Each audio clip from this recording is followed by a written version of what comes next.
welcome everyone here this afternoon. Even now, just put your hand on your heart, wherever you are. Thank you, Lord Jesus. Thank you for your promises.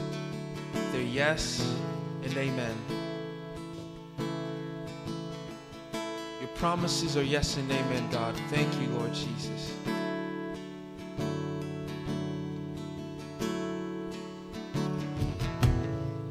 Yeah, just take your time this afternoon. We're not in a hurry.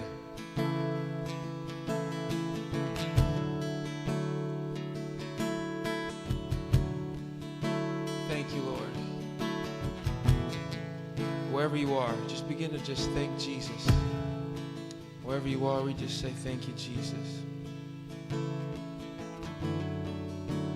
Whether you're in your car, whether in your room, or even your living room, just begin to say the name of Jesus.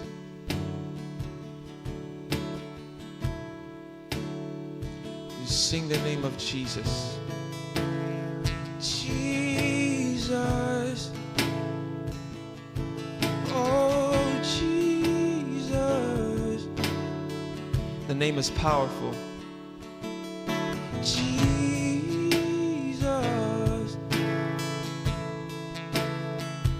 Oh, Jesus. He's so good. Isn't he worthy? You're so worthy, Jesus. That name, that name, that name, Jesus. Oh, that name is able to heal. Oh, Jesus.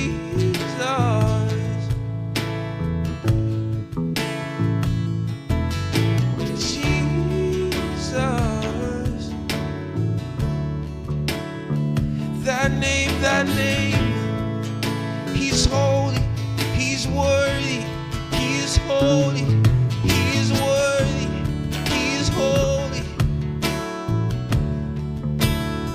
That name, Jesus. Oh, that name, yes.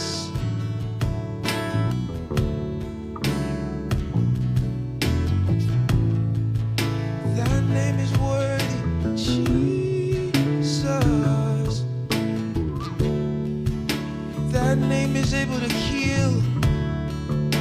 That name is able to save. Oh, Jesus. Sing praises. Sing praises to your name. Praises to your name. I sing praises. I sing praises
Be lifted up, be lifted high.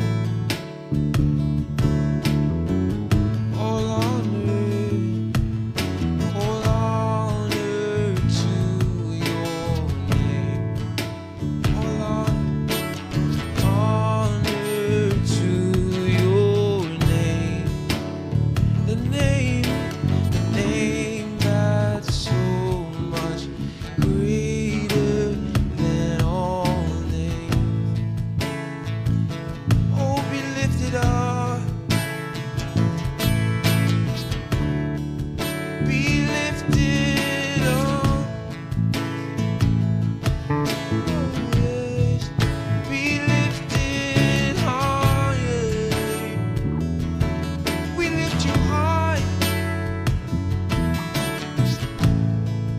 Be lifted up, be lifted high.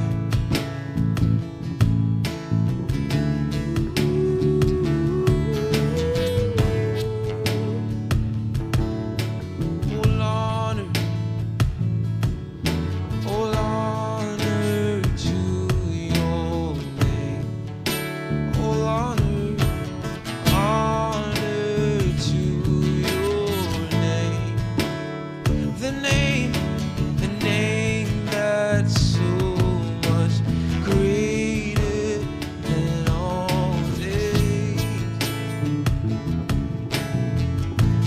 Oh, Jesus, yes. Oh, whoa.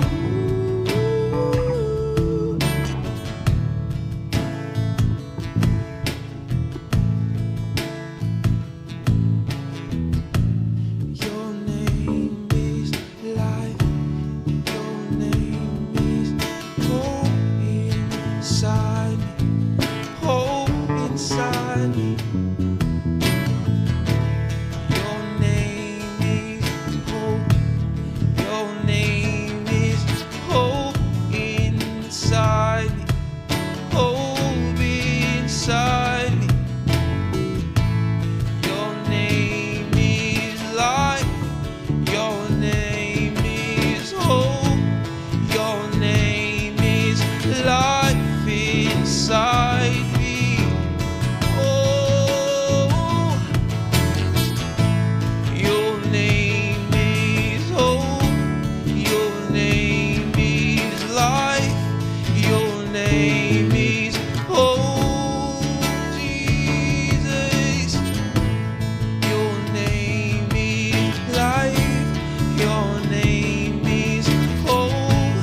Your name is life inside us. Be lifted up.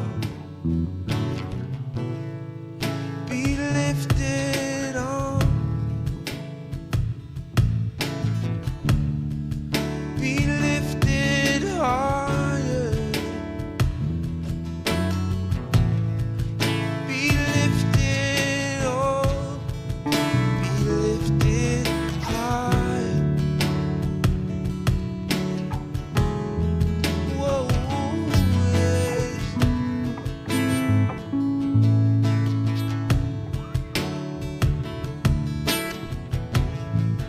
Oh, Jesus.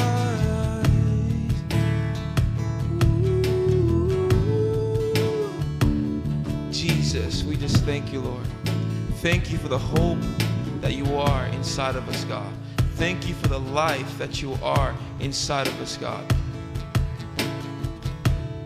So, Lord, we're just praying for the increase, God. We're praying for the more of you in Jesus' name. Amen. Welcome back to Rooted. Like I said, welcome back. I thank you again for giving us the time to come into your homes and also teach you about the Word of God and through the Word of God. This ministry has been a blessing to me. I hope it's been a blessing to you. I believe it has. And I know that you love ministering to others just as much as I love ministering to you. So share, subscribe, and share to this ministry. I'm asking you, please share it with a friend. please share with a couple other friends. I've had great testimonies. Come into the comment section and explain to us how this ministry has helped you. Come into the comment section and explain to us what blessings, what lessons you've learned. I know that God is going to bless you. I know that God is going to continue to add to your life through this ministry. And so I pray for you that this would occur. Again, we've been going through relationships. We're almost at the end of the rope. But I want to talk about some sticky topics going forward. But before we finish, if you'd like to help and support and contribute to this ministry, besides subscribing and sharing, you can also donate. How will you donate to this ministry? You can donate through PayPal, which is ftcctoday.com, and you click on donate. It'll send you to the church's PayPal, which is in the description below. You can also donate through CashApp, which is give to FTCC, give the number 2 FTCC. And you can also give through what we call Easy Tithe or a text to give. You'll text the number 914-292-7770. Once again, that's 914-292-7770, and you text the number give to that number. It should also be in the description in the link below. And that's how you can help support this ministry. And we believe in God for your continued support and help thus far. And those of you that have kept giving, I just thank God for you, and we don't know what else to continue to say. Please let us know how this ministry has been a blessing for you and others in their lives.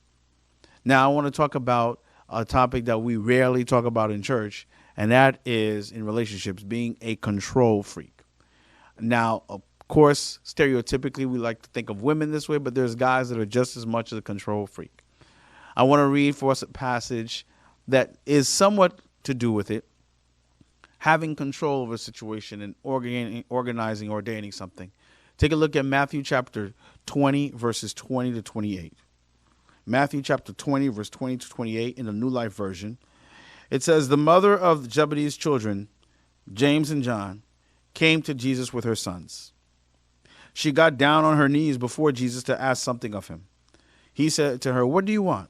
She said, say that my 2 sons may sit, one at your right side and one at your left side, when you are king. And Jesus said to her, you do not know what you are asking. Are you able to take the suffering that I'm about to take? Are you able to be baptized with the baptism I'm about to be baptized with? And they said, yes, we are able. And he said to them, you will suffer as I will suffer. But the places at my right side and my left side are not mine to determine. Whoever my Father says will have those places will have them. Verse 24, then the other 10 followers heard this, and they were angry with the 2 brothers. And Jesus called them to him and said, you know how the kings and nations show their power to people? Important leaders use their power over people. It must not be that way with you. Whoever wants to be great among you, let him care for you. Whoever wants to be first among you, let him be your servant. For the Son of Man came not to be cared for, he came to care for others. He came to give his life so that many could be brought by his blood and be made free from the punishment of sin. Great passage about leadership. Great passage about what Jesus thinks about leadership. But I actually want to focus on Mom Dearest. Salome, as she's called in other places. She's the wife of Zebedee. And she's the mother of, mind you, 2 grown men who drags her sons kicking and screaming. I don't know. Maybe they were happy about it. And said, listen, bro, I don't know what's going to happen. But this guy, Jesus, you brought me to. Y'all left your jobs. You used to be fishermen. You used to fish. And that's what your jobs were. Now you got him following him all over Galilee. I've seen him done miracles. I've seen him raise people from the dead. I see all those things. I can see that he is able to heal people. I see that he's a great preacher and teacher. This is all well and good. This is all nice.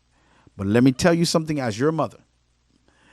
You would not go and follow this guy all up and down to Palestine and not get something out of it. I'm going to drag you to the Jesus, and when he's going to become king, since he is the Messiah, one of y'all going to be on the left, one of y'all going to be on the right. They probably say, but Mom, everybody not going to like that idea. I don't care what everybody else think. I'm caring about you 2, my sons. How many of you got a mother like that? How many of you got a mother that, how many mothers are like that? Y'all's mothers that hate, got the best for my kid, want the best for my kid. Now, I'm not saying that she was or she isn't, but those are kind of things that a controlling mother does. Grown men, two grown men, you know what I mean? And she dragged them to Jesus, got on her knees before Jesus, outside of the other disciples, said, look, Jesus, me and you need to have a meeting about my two boys here. They're not boys no more, folks.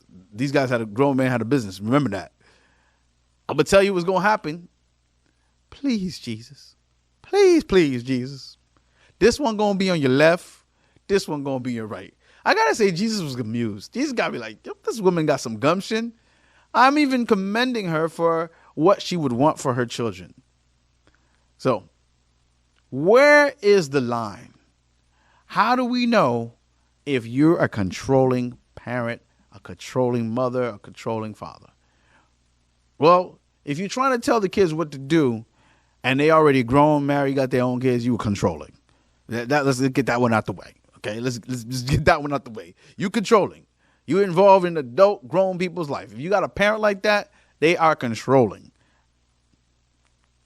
Spoiler alert, we got parents like that too. Me and my wife. But we ain't going to shout them out. It's only YouTube. Everybody ain't hear that. It's a secret between us. They try to tell you what to do with your own lives, where you're going to go.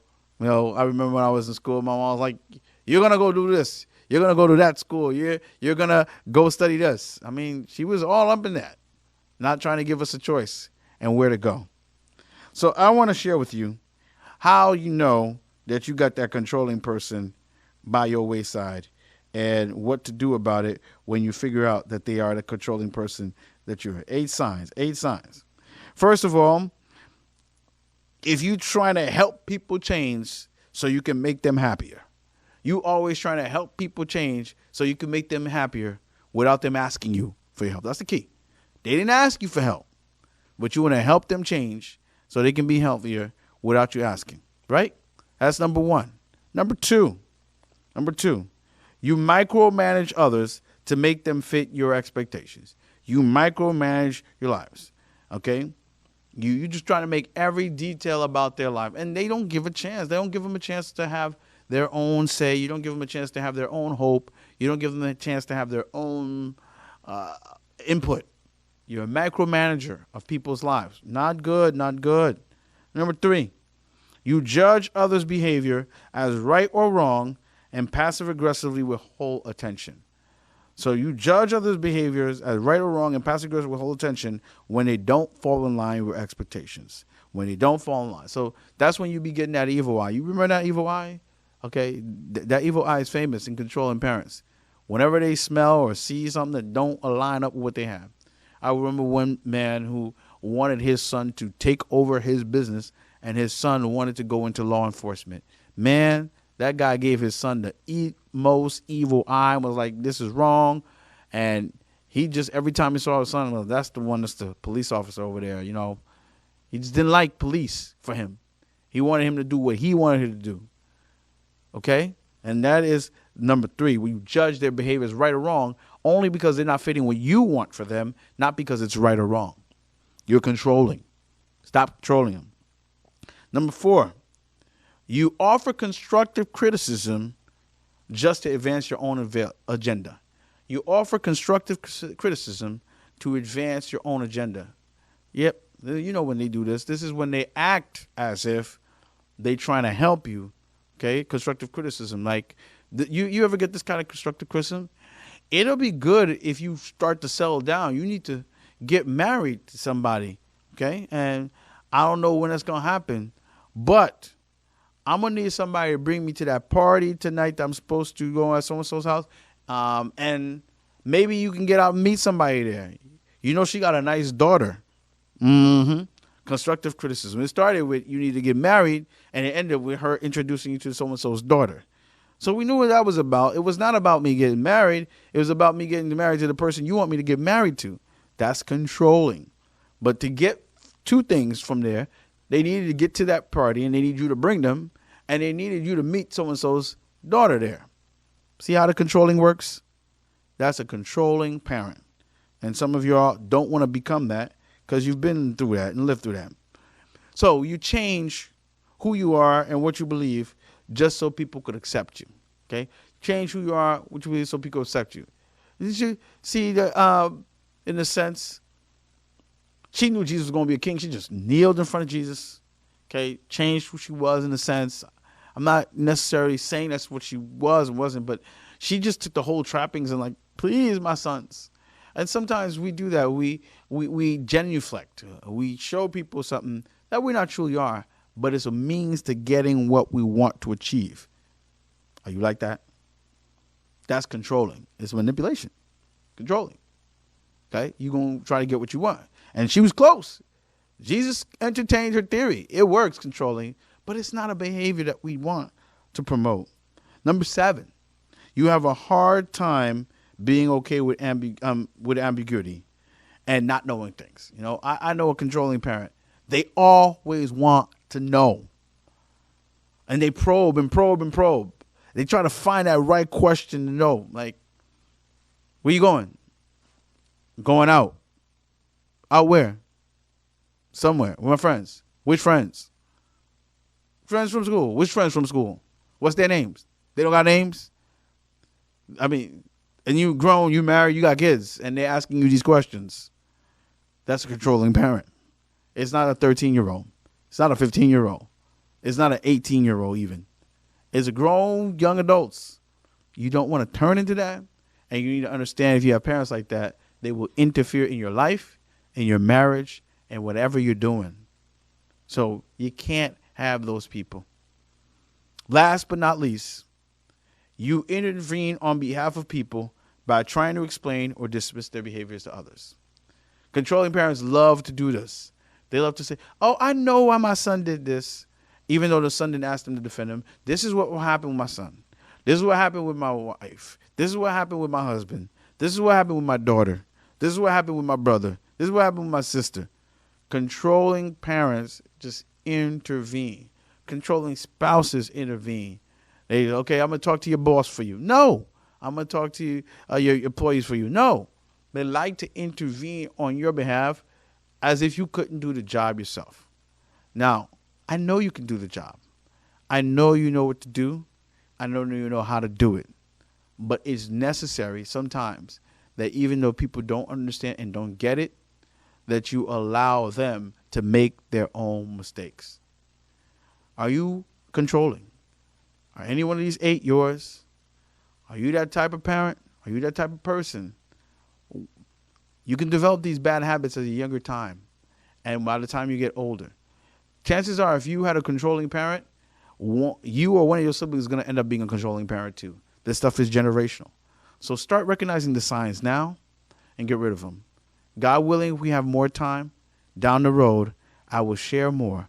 But controlling parents is not what you want to be. You want to be a loving, trusting, comforting, supportive parent that knows boundaries, distance, and independence. May God bless you. Heavenly Father, we pray right now as we go forward. We ask that those of us that may have a controlling spirit and manipulating spirit be set free. That we not control the lives of others, that we not manipulate the lives of others, that we not destroy the lives of others, thinking that we're helping them, but actually restricting them from achieving their true freedom. We ask that these 8 signs be readily available in a parent, and that we could recognize them in ourselves and in others and speak truth to power. In Jesus' name we pray. Amen. Thanks for tuning in to Rooted. You can help support this ministry by logging on to FTCCtoday.com and clicking on the donate button. Please help us share and spread the gospel by subscribing to this channel and clicking on the share and like button. See you next time.